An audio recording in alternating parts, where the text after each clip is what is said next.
Hello, BookThinkHers family. Today's book review is going to come from Big Magic by Elizabeth Gilbert, subtitled Creative Living Beyond Fear. Now, Elizabeth Gilbert is an absolutely fantastic writer. After having read and enjoyed Eat, Pray, Love, her most well-known book many years ago, and then seeing that she wrote a self-help book, I couldn't wait to see what was in store. And I definitely was not disappointed. So right off the bat, Gilbert explains what she believes to be the oldest and most generous trick the universe plays on us human beings, both for its amusement and for ours. It is that the universe buries these strange jewels deep within us all and then stands back to see if we can find them. And the hunt to uncover those jewels is what creative living is all about.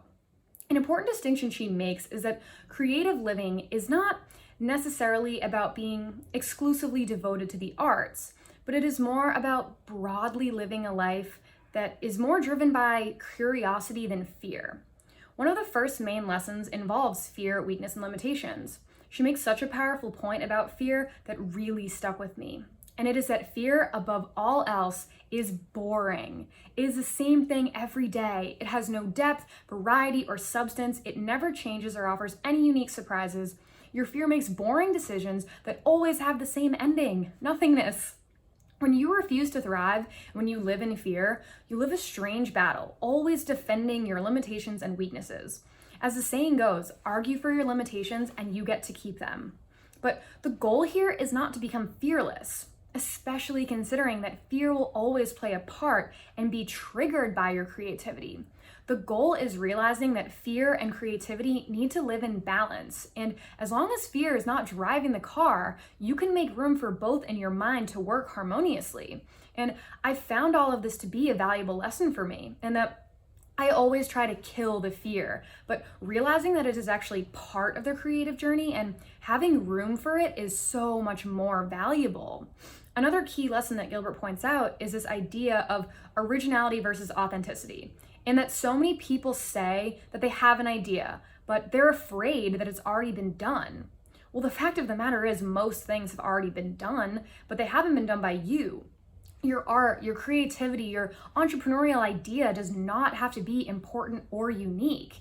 The idea here being create what you want and what you enjoy.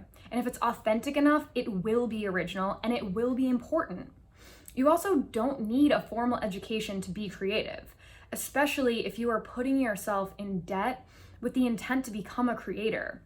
For so many people, this can put a stress and a burden on something that should only have ever brought you joy and release.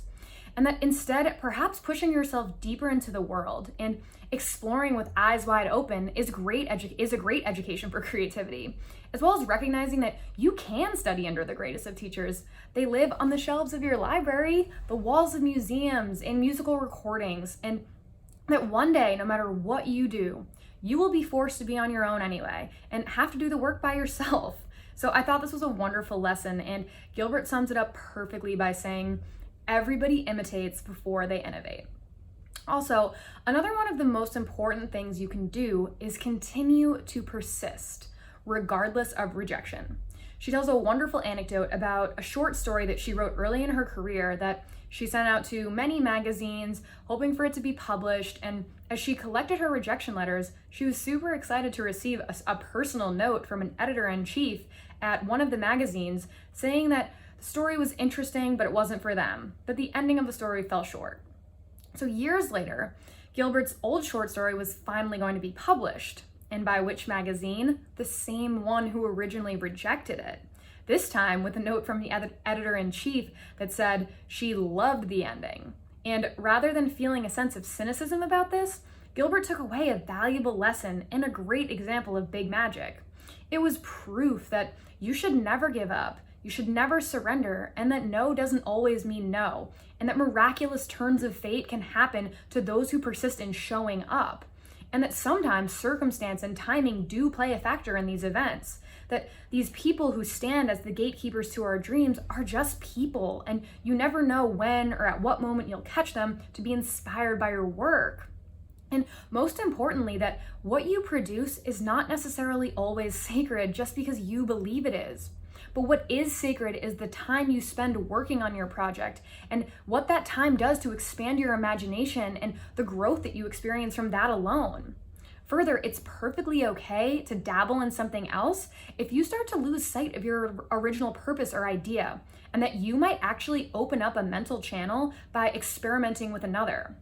Some may think or call this procrastination, but as Gilbert puts it, with the right intention, it is motion. And any motion whatsoever beats inertia because inspiration will always be drawn to motion. So to sum it all up, instead of asking the question, what would you do if you knew you could not fail?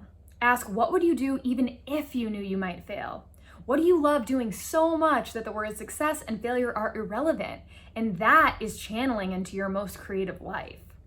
So I hope you enjoyed this review. I loved this book, and it's definitely one of my favorite reads so far. I highly recommend it. Let me know what you think. Thank you so much for listening. Bye, everyone.